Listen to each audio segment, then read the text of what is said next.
Hi, everyone. In this video today, I want to demonstrate a few other drawing tools that might be helpful as you're working on your portraits.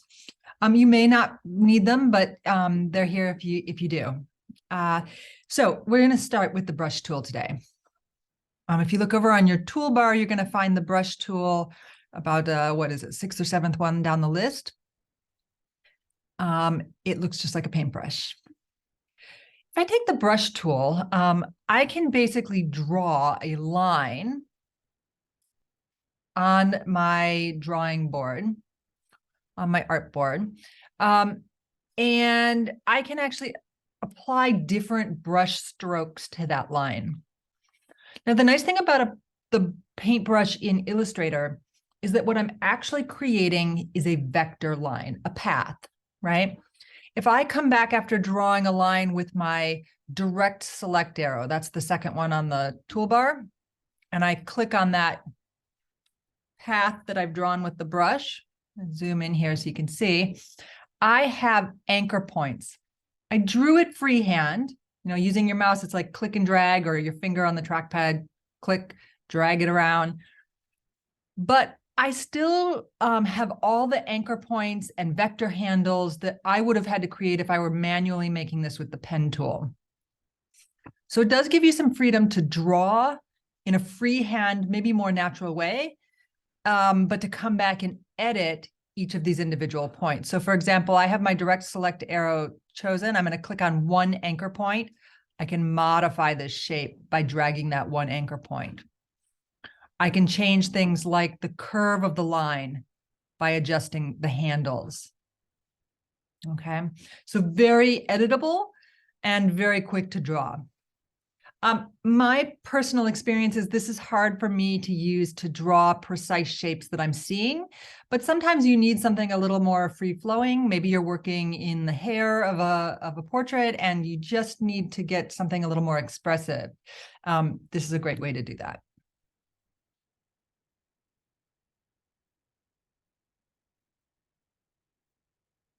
All right. One of the other nice things about that brush tool is that there are different brushes that I can use. So I may not want a line that is exactly the same thickness from end to end. And a very quick way to adjust that or change that is to choose a different brush. So in your Properties tab, while you have the brush selected, you should have a section that just says Brush, and it has a drop-down menu with some existing brush strokes, sort of already saved brush strokes, and the ability to create new ones. So I'm going to create a new one. I want to create, in this case, a calligraphic brush, something that just, as I use it, think of it like a calligraphy pen. It's a wide, narrow nib, and it's going to be wider or narrower depending on the direction I turn. So this is a calligraphic brush number 2. I can change the angle. I can change the sort of roundness. It basically means it starts out as a circle. That's your standard sort of default brush. But if I move it down, the percentage down, I'm adjusting it to an oval, and I'm changing the percentage of the width to the height. And then, of course, size. How big a brush do I want to work with? Okay. Note that there are some other options in the dropdown about how these settings get applied. And one of the most useful is pressure. This is useful if you are using a stylus. Pressure means that as you press harder with the stylus, the line will get wider. As you lift up and have a lighter pressure, it will be narrower, very much like the way we draw with an actual pen or a brush. Tilt is similar. That's also done with the stylus. And then there are some other options in here. I'm going to do fixed right now. I'm on my computer working with a mouse today, so I don't have the option for the stylus pressure. All right. So I have my pen. I can actually see it. I'm going to have to zoom out a little bit. I made such a big one. All right. I've now made this wide, bold mark. But notice that what this is still a single path that just happens to have a really wide stroke on it, right? I chose something in the hundreds for my dimension, And so when I make a mark with this, I'm going to get a really wide mark that gets narrower depending on the direction I'm moving. Okay. But at its heart, it is still a line, a path with a stroke on it.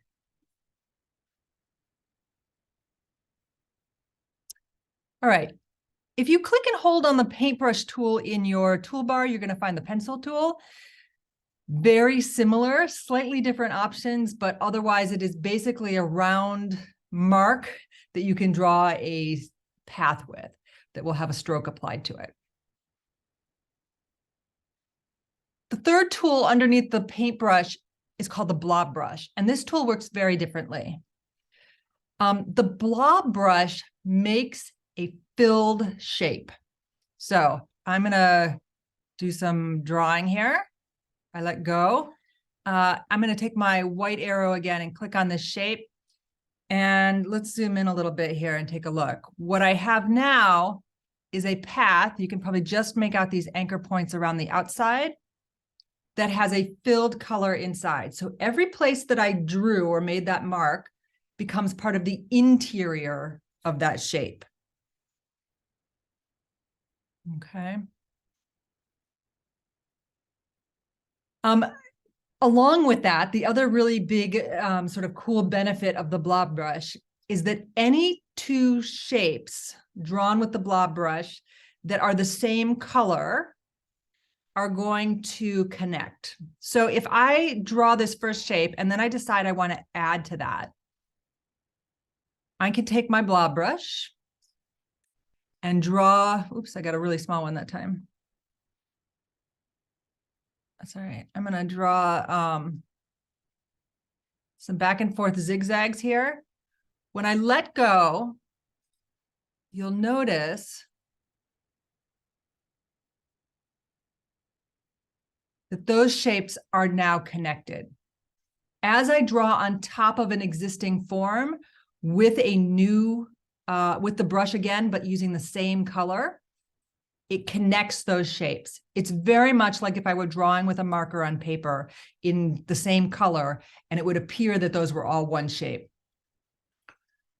This becomes really obvious if I take this and I change the color of the shape. There are no edges or lines where they overlap. They've just merged together. Okay.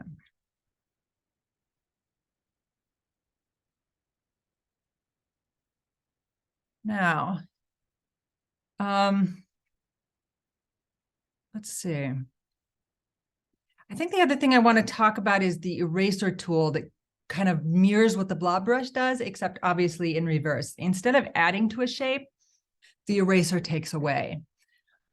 You'll find the eraser on your toolbar. It's under the rotate tool. It kind of looks like one of those rectangular erasers with a paper wrapper that artists use. So I've got the eraser tool here. I'm going to come over on the left-hand side and I'm going to take sort of a bite out of this. And I click and hold while I'm erasing.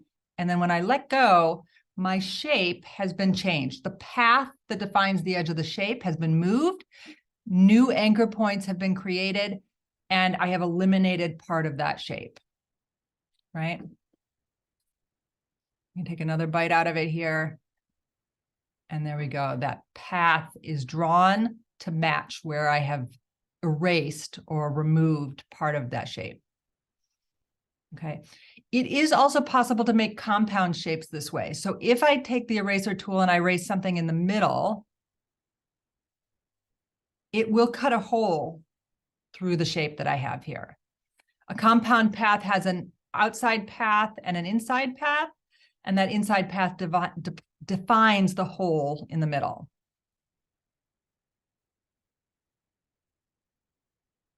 Okay.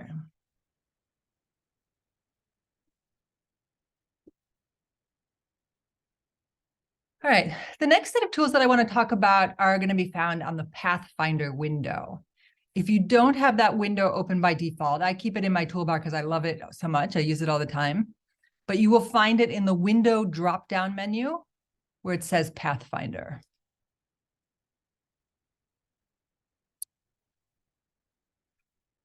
All right, to do this, I'm just going to create a couple of different shapes here to begin with. A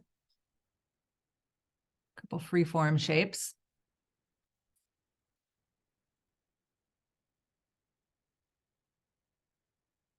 All right. And to make this really visible, let's choose a different color. So I've got two shapes here. The Pathfinder gives you the option to merge or subtract shapes from each other. So to merge them, that's the most straightforward. I have two shapes here. What if I want this to be one complex shape? Like I drew part of it, and then I drew another part of it, and I want to somehow bring those two shapes together. I'm going to select both shapes with my standard selection arrow, the one at the top of the toolbar. And on the Pathfinder window, I have all of these little icons describing sort of what I can do. The very first one at the top here is unite. That means bring these two shapes together, make them one. If I have my two shapes selected and I click on that icon, those two shapes become one path. The line that divided them is no longer there, and they take on the color of the top shape, right? Whichever shape was layered on top of the other, when I click shape modes, that color is applied to my new shape, which is the merging of those two shapes.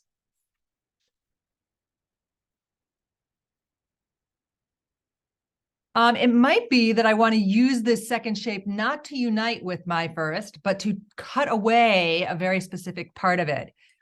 If that's the case, I am going to overlap on top. The shape on top needs to be the shape I want to cut away, and the shape on the bottom is the one I want to keep.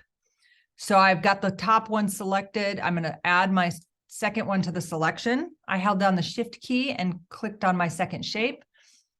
And I'm going to use the second shape mode, which they call minus front. Right? Basically cut away that corner there where the two shapes overlapped. Let's do one more. I've got two shapes here. Maybe what I really want is the shape that is created at the point of overlap. I want where these two shapes intersect. If that's the case, that's going to be the third icon. It's called intersect. I'll click it, and all I'm going to be left with are the places where those two shapes overlap. There are a number of other options here, and you can play with them to sort of get a sense of what they do. I find these helpful if I've drawn one shape, and then I draw another shape to capture another piece of the image I'm trying to create. But I really want to merge them so that I can give them either the same fill color or maybe a stroke that works around both of them. Sometimes it's the easier way to cut a hole into something. So these are all ways that you might use the Pathfinder. Okay. One last tip in terms of shapes and drawing. If you have a stroke that you would really rather it be a shape, you can do that. I'm going to draw a stroke. This could be a stroke created with the pen tool. It could be something you did with the brush. I'm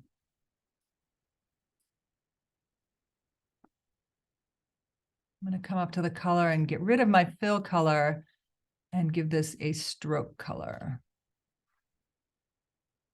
Okay. Let's bump up the size of that stroke a little bit. And what else do we want to do? I guess maybe we could use the width tool. The width tool is kind of a fun way to adjust the thickness of your line, right? This is down, it's like 2/3 of the way down on the toolbar. Any place I click on my path, I can make the line narrower or wider. So I click on the path and I can stretch it way out, or I can click on the path and bring it way in. Okay. Once I have a path, though, that I want to do other things with, it may be that it's hard to sort of control what I've got with a path. Maybe I want to stroke around the outside. There's lots of reasons why I would rather have this as a shape. With that path selected, I've got my regular selection tool, and I've got this path selected. I'm going to go to the Object menu, to Path, and then choose Outline Stroke. This is going to change the path to a path that outlines that form, so that now what I have is a filled shape. And you'll notice in my color palette that the placement of my color changed. It's no longer a stroke color, it's a fill color. One of the things this does is it allows me to then grab and manipulate individual parts of that shape, right? I can grab an anchor point and move it. If I wanted to, I could apply a stroke color to this, which I couldn't have done otherwise. Okay. So that's Object, Path, and Outline Stroke.